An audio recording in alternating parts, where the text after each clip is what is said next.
अब हमने जो रिवीजन चल रहा था अपना, उसमें 14वें चैप्टर को स्टार्ट करें। सेमीकंडक्टर बहुत ही सीधा, बहुत ही इजी चैप्टर है और बहुत ही जल्दी पूरा होने वाला है। इसकी शुरुआत होती है सेमीकंडक्टर्स की, जो सब्सटेंस होते हैं हमारे पदार्थ, वो कितने प्रकार के होते हैं? वो 3 प्रकार के होते हैं, चालक, कुचालक और अर्धचालक, इंसुलेटर, कंडक्टर और सेमीकंडक्टर।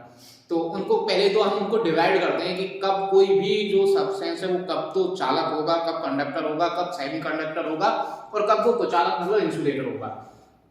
तो देखिए, इसके लिए हम सबसे पहले इनकी व्याख्या करते हैं बैंड के आधार पर। बैंड के आधार पर तो हम देखेंगे कि किसी भी सब्सटेंस में 3 बैंड होते हैं। एक्चुअल में तो बैंड तो 2 होते हैं और उनके बीच में जो गैप होता है उसे बोलते हैं हम एनर्जी बैंड गैप। तो 2 बैंड होते हैं, ऊपर होता है एक, दूसरा होता है नीचे।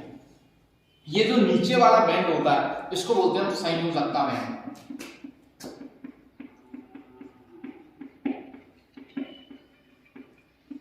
Balance band. और जो ऊपर वाला होता है इसको बोलते हैं हम चालन बैंड, कंडक्शन बैंड, सीबी। और इनके बीच में ये जो गैप होता है इसको बोलते हैं वर्जित ऊर्जा अंतराल।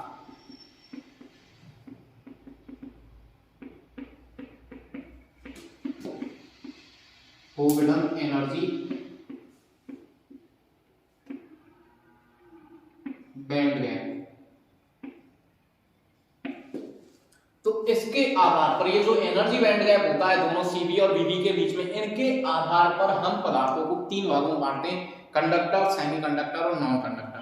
सबसे पहले बात करते हैं हम कंडक्टर की कि कोई भी सब्सटेंस कंडक्टर कब होता है। अच्छा, पहले तो इन दोनों को देखिए, ये बैंड कौन से हैं? आपको पता है हर एक पदार्थ परमाणु से मिलकर बना होता है और परमाणु एक दूसरे से बैलेंस बॉन्ड से, संयोजकता बंध से जुड़े रहते हैं। तो इन बंधों में इलेक्ट्रॉन भरे रहते हैं। जब भी कोई बंध बनेगा तो उसमें इलेक्ट्रॉन का साझा होगा, तो इस तरह से उनमें इलेक्ट्रॉन बंधे हुए पड़े रहते हैं। और ये ही इलेक्ट्रॉन जब फ्री होते हैं तो ये चालन बैंड में पहुंचते हैं और वहां पर ये चालकता प्रदर्शित करते हैं। तो ये कब चालन बैंड में पहुंचेंगे, कब ये फ्री होंगे, उसकी कुछ कंडीशंस हैं। तो उसी के आधार पर सबसे पहले पढ़ते हैं हम चालक पदार्थ, कंडक्टर। कंडक्टर कब होगा कोई भी सब्सटेंस? जब आपका ये जो ऊपर वाला चालन बैंड है, कंडक्शन बैंड है, और नीचे का जो बैलेंस बैंड है, ये एक दूसरे पर ओवरलैप कर जाते हैं। तो इससे क्या होता है कि जो एक संयोजकता बंध में, इस बैलेंस बैंड में जितने इलेक्ट्रॉन होंगे वो आसानी से कंडक्शन बैंड में पहुंच जाते हैं। और जब कंडक्शन बैंड में इलेक्ट्रॉन मिल जाते हैं तो पदार्थ अपने आप ही कैसा हो जाता है? चालक हो जाता है और वो चालक प्रदर्शित करने लग जाता है। दूसरी बात आती है साहब कुचालक, इंसुलेटर। इंसुलेटर कब होगा कोई भी पदार्थ? जब इनके बीच का जो एनर्जी बैंड गैप है ये इतना ज्यादा हो जाए कि इस कंडक्शन बैंड में बैलेंस बैंड से कोई भी इलेक्ट्रॉन नहीं पहुंच पाएगा। और जब यहां इलेक्ट्रॉन नहीं पहुंचेगा तो पदार्थ कुचालक हो जाएगा, इंसुलेटर हो जाएगा। तो इसके लिए जो बीच में एनर्जी बैंड गैप है ये 3 इलेक्ट्रॉन वोल्ट से ज्यादा होना चाहिए। यदि ये बीच का जो एनर्जी बैंड गैप है ये 3 इलेक्ट्रॉन वोल्ट से ज्यादा है तो इलेक्ट्रॉन बैलेंस बैंड से कंडक्शन बैंड में नहीं पहुंचेगा। और जब इलेक्ट्रॉन नहीं पहुंचेगा तो पदार्थ चालकता प्रदर्शित नहीं करेगा। तीसरे होते हैं हमारे पास में अर्धचालक। नाम से ही पता चलता है ये आधे चालक होते हैं, सेमीकंडक्टर। मतलब थोड़ी बहुत चालकता ये प्रदर्शित कर देते हैं। तो इनके लिए कंडीशन क्या होती है? इनके लिए कंडीशन ये होती है कि इनके बीच का जो ये वर्जित ऊर्जा अंतराल है, एनर्जी गैप ईजी, ये लेस होना चाहिए 3 इलेक्ट्रॉन वोल्ट से और ज्यादा होना चाहिए 0 इलेक्ट्रॉन वोल्ट से। यदि 0 के बराबर हो गया तो ये चालक हो जाएंगे और यदि ये 3 इलेक्ट्रॉन वोल्ट से ज्यादा हो गया तो ये कुचालक हो जाएंगे। तो ये होते हैं हमारे पास में सेमीकंडक्टर्स। अब सेमीकंडक्टर्स क्या होते हैं ये तो हम लगभग 6वीं 7वीं क्लास से पढ़ते आ रहे हैं, कौन कुचालक होता है और कौन सुचालक होता है। लेकिन सेमीकंडक्टर क्या होते हैं, अर्धचालक क्या होते हैं, वो हम इस चैप्टर में पढ़ेंगे। तो आप देखेंगे कि जो अर्धचालक पदार्थ होते हैं वो भी स्पेशली 2 प्रकार के होते हैं।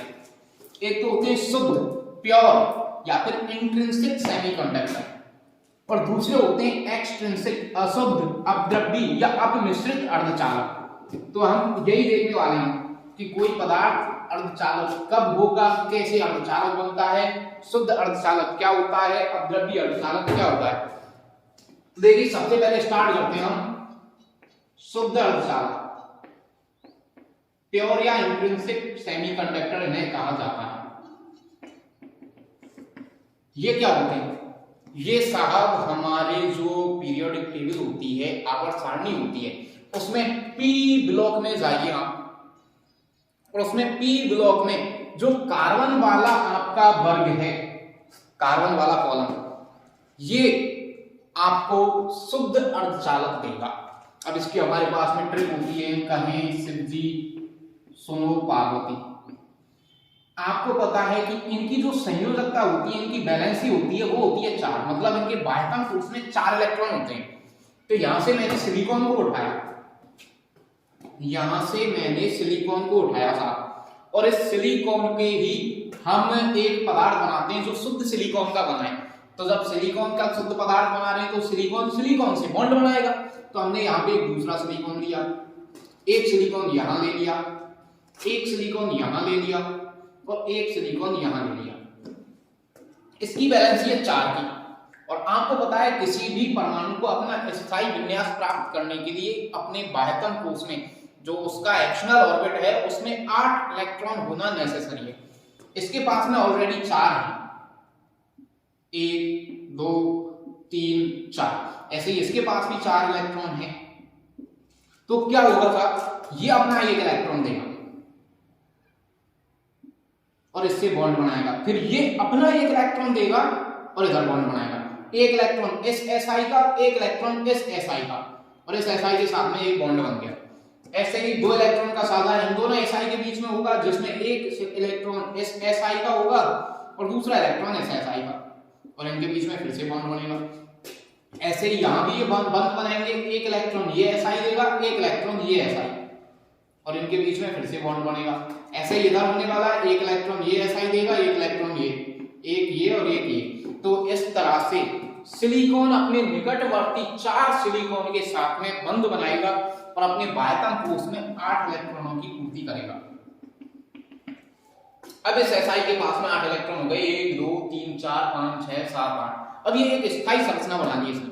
लेकिन होता क्या है, जैसे ही टेम्परेचर में थोड़ी बहुत गड़बड़ होती है तो एक इलेक्ट्रॉन इस बॉन्ड में से निकल के भाग जाता है, और जैसे ही इलेक्ट्रॉन यहां से निकल के भागता है तो यहां पे बन जाता है हॉल, और ये हॉल एक पॉजिटिव चार्ज की तरह काम करता है, और इलेक्ट्रॉन आ जाता है यहां पर बाहर इन रिक्त स्थानों में जो बंध के बाद में बने। अब ये इलेक्ट्रॉन हो गया था फ्री। अब जैसे ही हम पहले कोई भी इलेक्ट्रॉन फ्री नहीं था, लेकिन अब एक इलेक्ट्रॉन फ्री है और एक हॉल फ्री है, ये हॉल भी इसमें मूव करेगा। ये हॉल कैसे मूव करता है, ये इलेक्ट्रॉन यहां से जंप करके यहां पे आ जाएगा और यहां हॉल बन जाएगा, फिर ये इलेक्ट्रॉन यहां आ जाएगा, हॉल यहां से, ये इलेक्ट्रॉन इधर शिफ्ट होगा, हॉल इधर शिफ्ट हो जाएगा। इस तरह से इसमें हॉल भी गति करता है, और ये इलेक्ट्रॉन तो फ्री है ही, ये तो घूमेगा ही इसमें। तो अब इसमें हम विद्युत धारा प्रवाहित करते हैं, इलेक्ट्रिक करंट जब इसमें हम फ्लो कराते हैं तो यहाँ पे एक तो हॉल है और एक इलेक्ट्रॉन है जो इस इलेक्ट्रिक करंट को आसानी से फ्लो करवा सकते हैं। लेकिन यहाँ पर नंबर ऑफ हॉल और नंबर ऑफ इलेक्ट्रॉन बराबर रहने वाले हैं। ये होता है हमारे पास में शुद्ध अर्धचालक। इसमें इलेक्ट्रिक करंट फ्लो होती है, लेकिन इलेक्ट्रॉन और होल बहुत ही कम होते हैं, तो इलेक्ट्रिक करंट बहुत ही कम फ्लो होती है। इसीलिए तो इनको सेमीकंडक्टर बोलते हैं, अर्धचालक, जिसमें धारा प्रवाहित तो होगी लेकिन बहुत ही कम। तो इस तरह से ये हमारे पास में शुद्ध अर्धचालक बनता है। लेकिन इसमें जब बहुत ही कम धारा प्रवाहित होती है तो हमारा काम नहीं चलता इससे। तो हम क्या करते हैं कि कैसे भी करके इसमें थोड़ी बहुत इलेक्ट्रॉन और होल की संख्या बढ़ जाए और धारा का मान थोड़ा सा और बढ़ जाए तो बहुत ही अच्छा होगा। तो उसके लिए हम अपद्रव्यी अर्धचालक बनाते हैं, एक्सट्रिंसिक सेमीकंडक्टर। अपद्रव्यी अर्धचालक में क्या करते हैं हम क्या करते हैं अपद्रव्यी अर्धचालक में, तो अपद्रव्यी अर्धचालक में हम इसमें अशुद्धि मिलाते हैं, इंप्योरिटी मिलाते हैं। अब वो इंप्योरिटी कौन सी होती है, तो वो इंप्योरिटी होती है या तो ट्राइवेलेट त्रिसंयोजी या फिर पेंटावेलेट पंचसंयोजी। ये चतुर्थ संयोजी वाला ग्रुप है। इस कार्बन वाले वर्ग से पहले हमारे पास में वर्ग आता है बोरॉन वाला, बैंगन, आलू, गाजर, एंथैलम, ये आता है हमारे पास में। और इसके बाद में जो वर्ग आता है अगला, वो आता है हमारे पास में न्यूजीलैंड, पाकिस्तान, ऑस्ट्रेलिया, सब बेटे इस तरह से। तो ये जो हमारे पास में ये तो त्रिसंयोजी वर्ग होता है, ये पंचसंयोजी। तो इन वर्गों में से हम कोई एक अशुद्धि उठाते हैं, या तो इधर से उठा ली या फिर इधर से। सपोज कीजिए यहाँ से आर्सेनिक उठा लिया और आर्सेनिक उठा करके हमने शुद्ध सिलिकॉन या शुद्ध जर्मेनियम के अर्धचालक में मिक्स कर दिया था और इस तरह से हमें अशुद्ध या अपद्रव्य अर्धचालक मिलेगा। अब क्या होता है कि जब हम त्रिसंयोजी, ट्राइवैलेंट या फिर पेंटावैलेंट इंप्योरिटी इसमें मिलाते हैं तो इसमें नंबर ऑफ होल और नंबर ऑफ इलेक्ट्रॉन अपने आप ही इंक्रीज हो जाती है।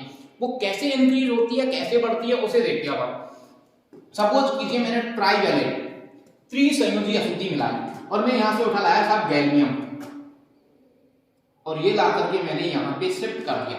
अब इसके पास में फ्री इलेक्ट्रॉन कितने हैं तो स्पष्ट है, कितने इलेक्ट्रॉन है इसके पास, मात्र 3। और जब बंद बनाने के लिए इसको इलेक्ट्रॉन चाहिए 4 इलेक्ट्रॉन तो ये प्रोवाइड करवाएगी, लेकिन इसके पास भी 4 इलेक्ट्रॉन होने चाहिए तो इसके पास तो 1 इलेक्ट्रॉन पहले ही कम है। और जब इसके पास 1 इलेक्ट्रॉन कम है तो ये बंद कैसे बनाएगा साहब, ये वाला बंद तो बन ही नहीं रहा, इसके पास तो इलेक्ट्रॉन ही नहीं है। तो ये क्या करता है, एक इसका इलेक्ट्रॉन तो ले लिया, ये बंद तो बन गया, अब इसके पास तो है ही नहीं इलेक्ट्रॉन तो ये यहां पे ऑलरेडी होल बना लेगा और यहां से बंद बना लेता है।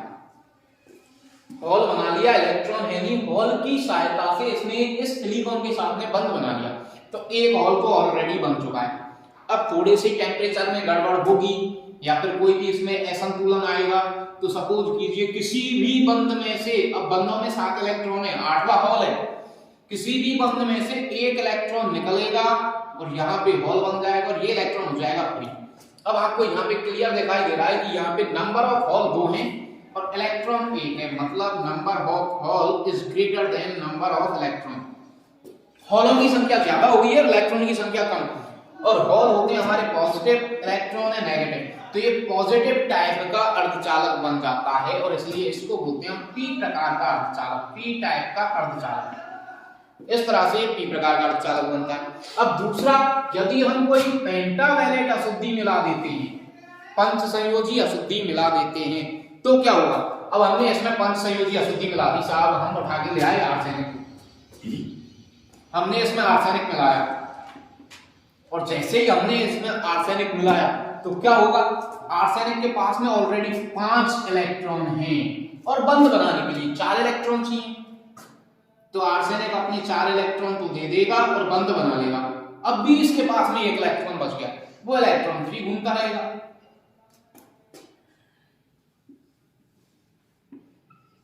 एक इलेक्ट्रॉन ऑलरेडी फ्री है, 4 बंद बनाने में काम में आ गए और जैसे ही यहाँ पे टेम्परेचर में कोई गड़बड़ी होगी और टेम्परेचर में गड़बड़ी होगी तो 1 इलेक्ट्रॉन इस बंद में से निकलेगा, बॉन्ड में से निकलेगा, यहाँ पे होल बनाएगा और वो यहाँ आ जाएगा एम्प्टी स्पेस में।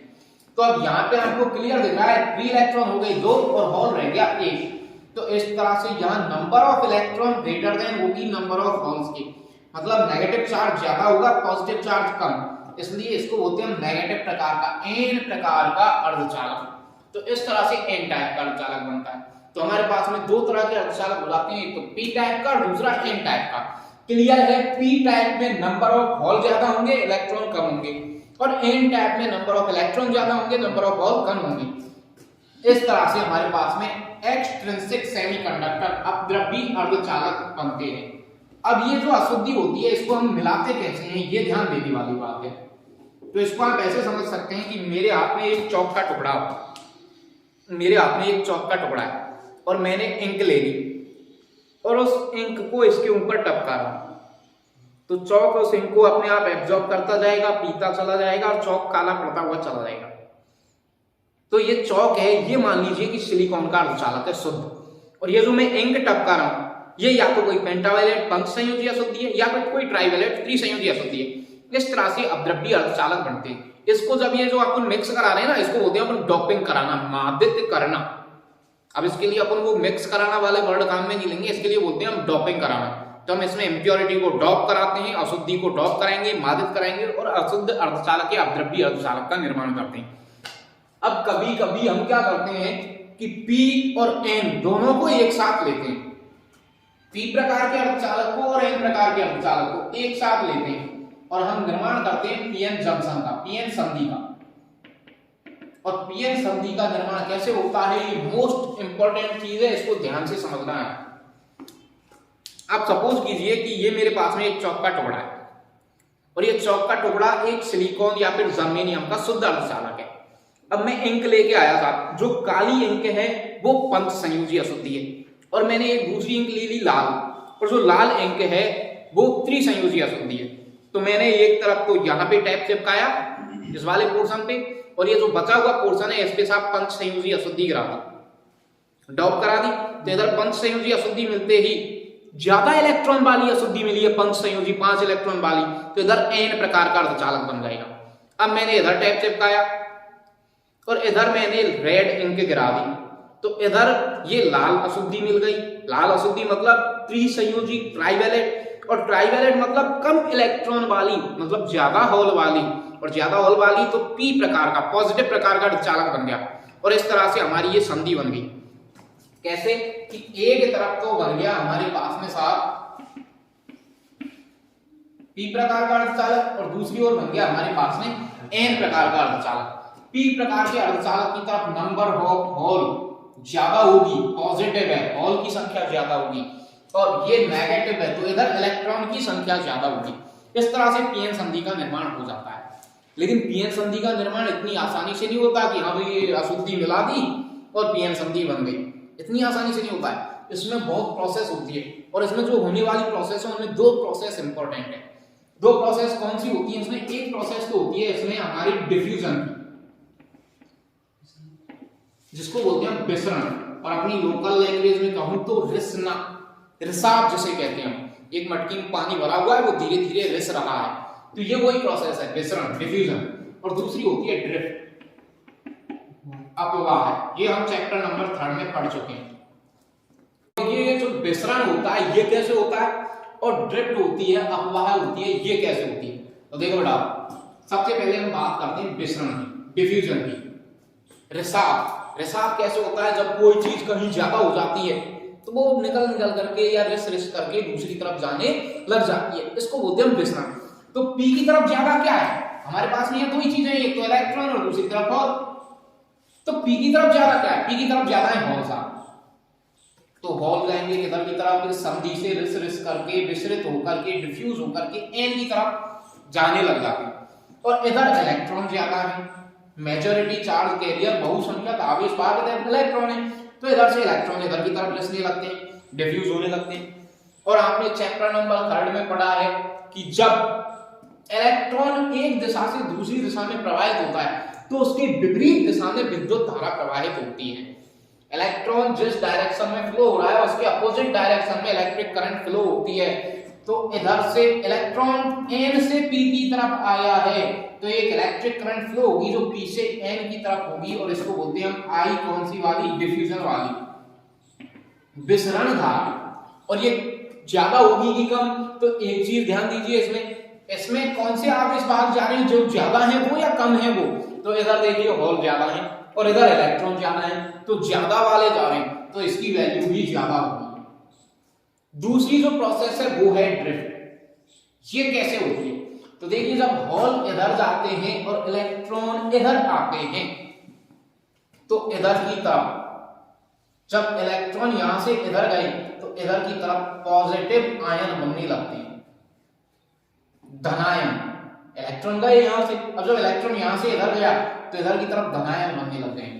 इलेक्ट्रॉन के निकलने के बाद पॉजिटिव आयन बनने लग जाते हैं, और ऐसे ही जब इधर से होल उधर गए तो इधर नेगेटिव आयन बनने लग जाते हैं।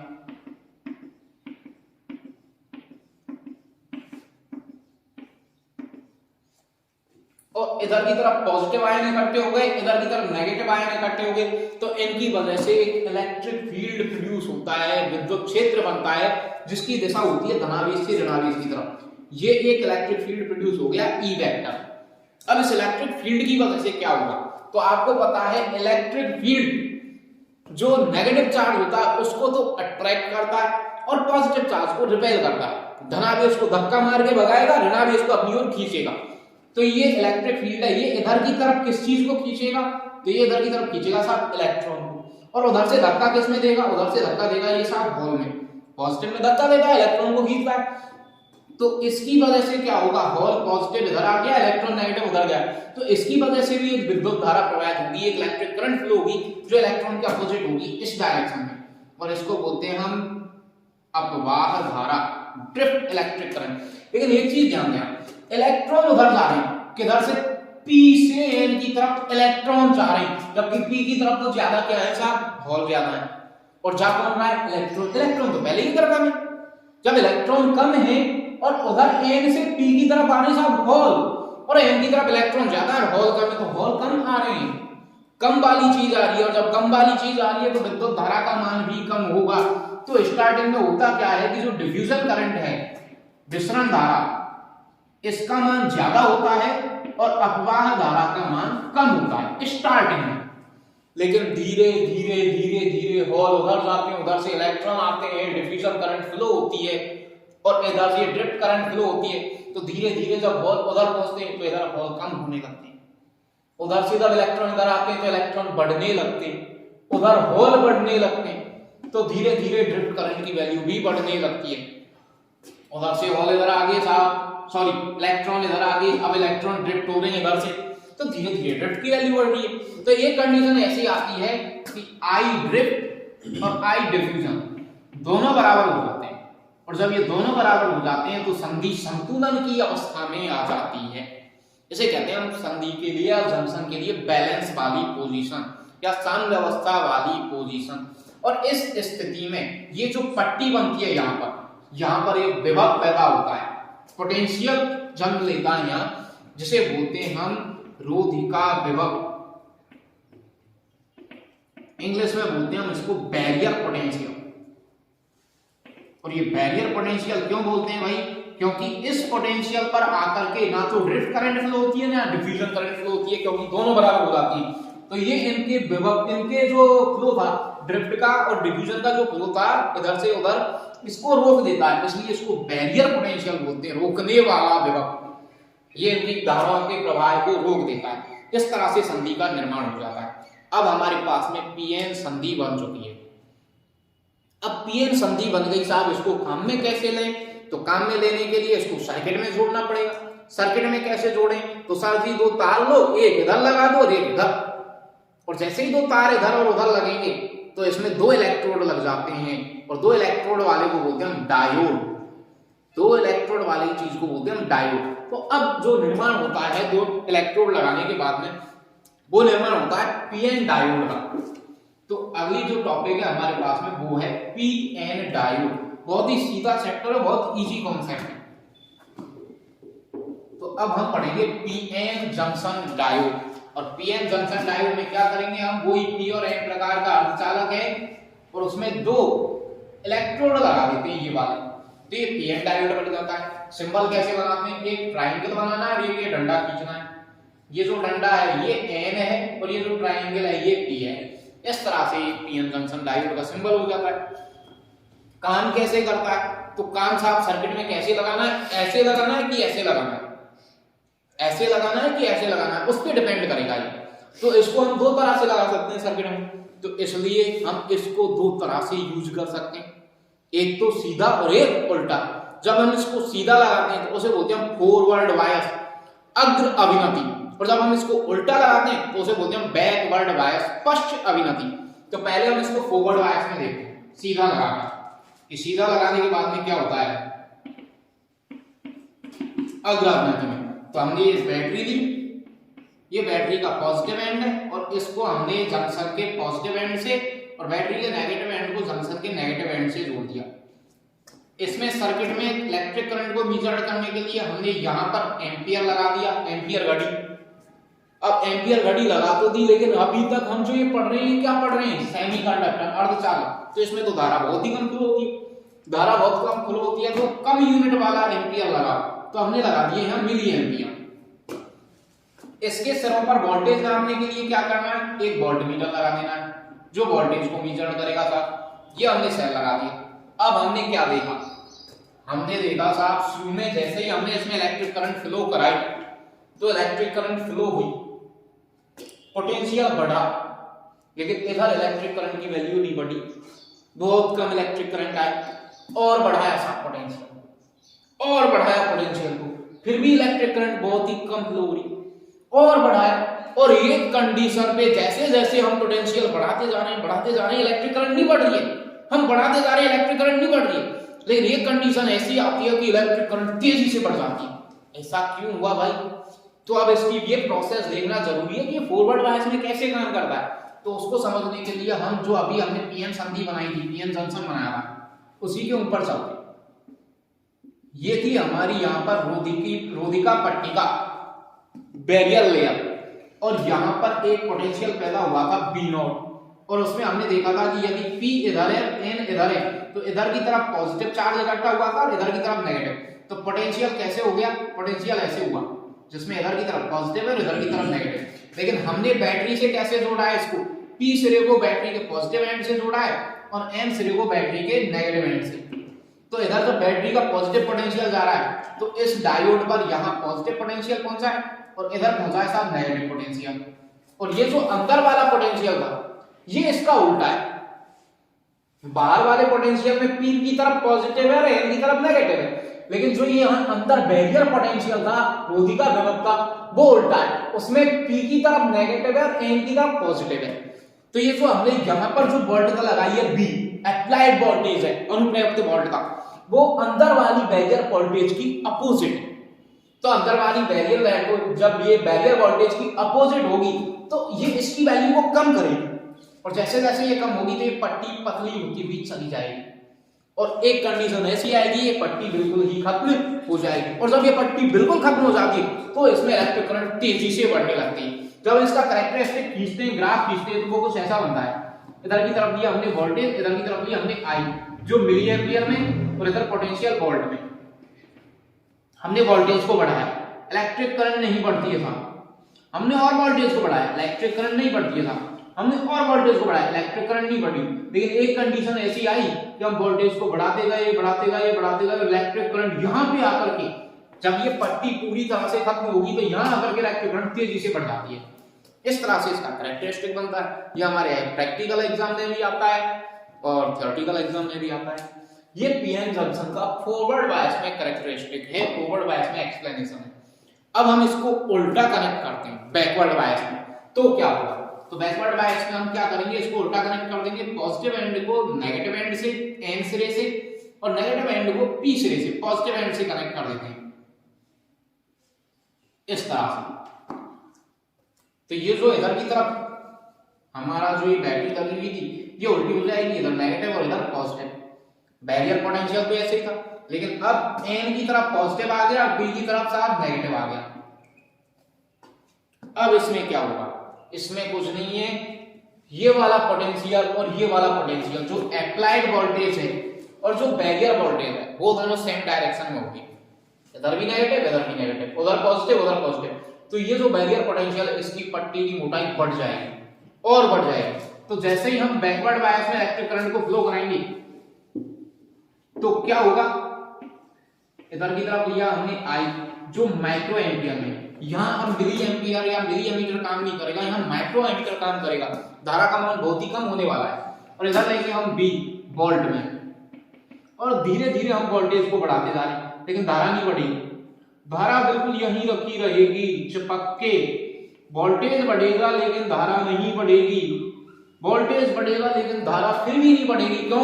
क्योंकि बैरियर पोटेंशियल और बढ़ता जा रहा है, और ये जितना बढ़ेगा ये धारा को उतना ही प्रवाहित होने से रोकेगा। तो ये बढ़ता जा रहा है, बढ़ता जा रहा है और बढ़ता जा रहा है।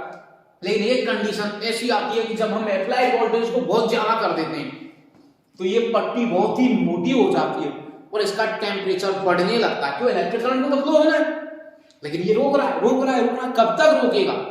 तो ये इतना गर्म हो जाती है पट्टी की, एकदम से टूट जाती है, और टूटते ही जिस वोल्टेज पर ये पट्टी टूटती है उसे बोलते हैं ब्रेक डाउन वोल्टेज। और इस टूटने के बाद में, पट्टी के टूटने के बाद में कोई पोटेंशियल नहीं रहता है, यहाँ कोई बैरियर नहीं रहता, इलेक्ट्रिक करंट फ्लो होती है आसानी से, पॉजिटिव से नेगेटिव ऐसे। और इस टाइम अचानक से इलेक्ट्रिक करंट की वैल्यू बढ़ती है, और वो भी बहुत तेजी से, रैपिडली इंक्रीज होती है। ये जो पीएन जंक्शन है, ये बैकवर्ड बायस में कुछ नहीं है, एकदम इजी है। अब पीएन जंक्शन यहीं पे खत्म होता है, बस इतना ही हमारे पास में पीएन जंक्शन के बारे में। फिर हमें कभी कभी इसका वो क्या है, डायनेमिक रेजिस्टेंस भी फाइंड करवाता है, गतिज प्रतिरोध। तो प्रतिरोध क्या होता है, R is equal to B upon आई,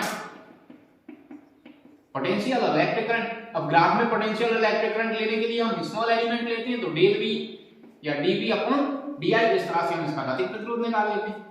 कभी कभी एक्सपेरिमेंट में भी निकलवाता है हमसे वो प्रैक्टिकल में इसका गतिज प्रतिरोध, तो इस तरह से हम इसका गतिज प्रतिरोध निकाल सकते हैं।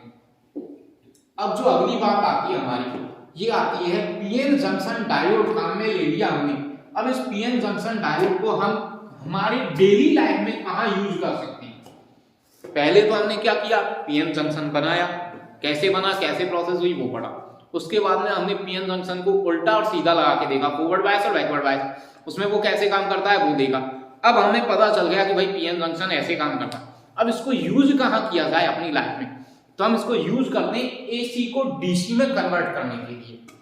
अल्टरनेटिव करंट, प्रत्यावर्ती धारा को डीसी में कन्वर्ट करने के लिए हम यूज करते हैं।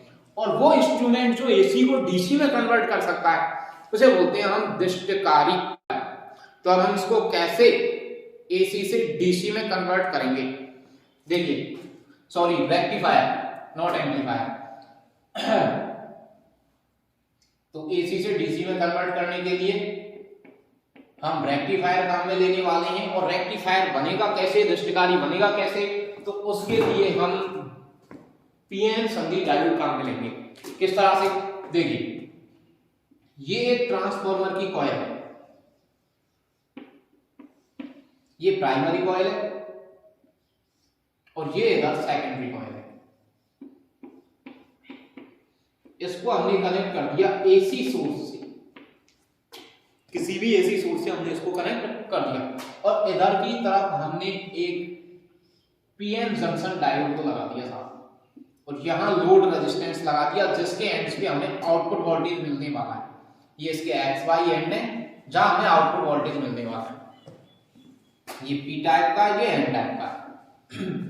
अब जैसे ही एसी करंट फ्लो होगी, तो आपको पता है एसी करंट कैसे फ्लो होती है, कि हम बात करें इनपुट वोल्टेज की।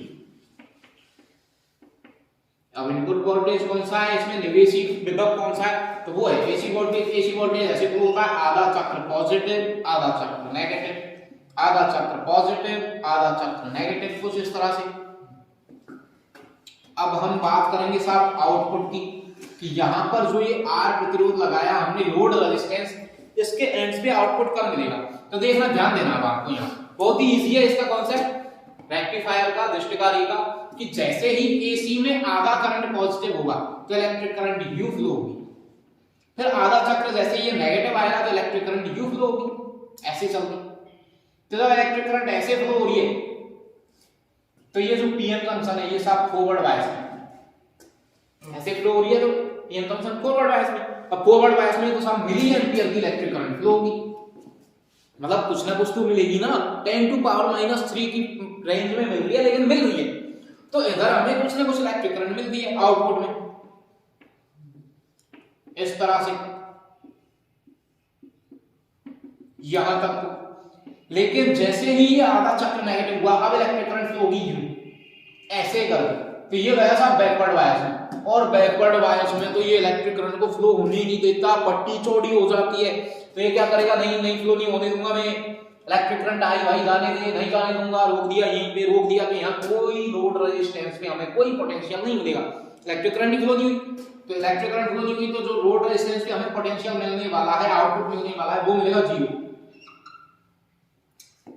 इस पूरे आधे सर्किल में हमें कोई आउटपुट नहीं मिलेगा, यहां तक 0 मिलेगा।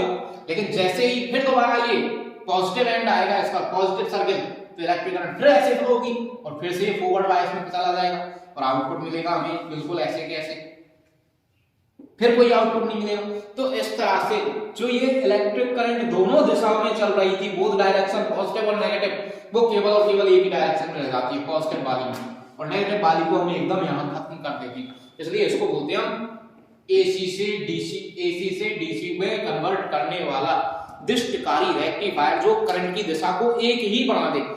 लेकिन एक्चुअल में डीसी जो होती है वो शुद्ध डीसी को इस तरह से होती है, एकदम स्ट्रेट लाइन, वो ऐसे नहीं चलती ज्यादा कम ना, वो एकदम फिक्स होती है, जैसे 20 वोल्ट आ रही है तो 20 वोल्ट ही आएगी, 20 से 20.1 नहीं होगी और 19.9 नहीं होगी, ये फिक्स रहती है। तो ये प्योर डीसी तो नहीं बना पाता, लेकिन इसकी जो पोलैरिटी है, ध्रुवता है, उसको जरूर बदल देता है, पॉजिटिव पॉजिटिव वाली मिल जाती है। और दूसरी चीज यहाँ पे आपने एक चीज खास बात ये देखी कि ये केवल और केवल आधी वेव को रेक्टिफाई कर पाया है, पूरी को नहीं किया। ये नीचे वाले को तो इसने बिल्कुल खत्म ही कर दिया, तो इसलिए इसको बोलते हैं हाफ वेव रेक्टिफायर, अर्ध तरंग दृष्टिकारी। तो पूर्ण तरंग दृष्टिकारी क्या होता है वो हम नेक्स्ट क्लास में देखेंगे, जो पूरी वेव को रेक्टिफाई करेगा वो हम नेक्स्ट क्लास में देखेंगे। अभी अपना ये यहाँ तक कंप्लीट करना है अपन को और इसको फटाफट रिवाइज करना है।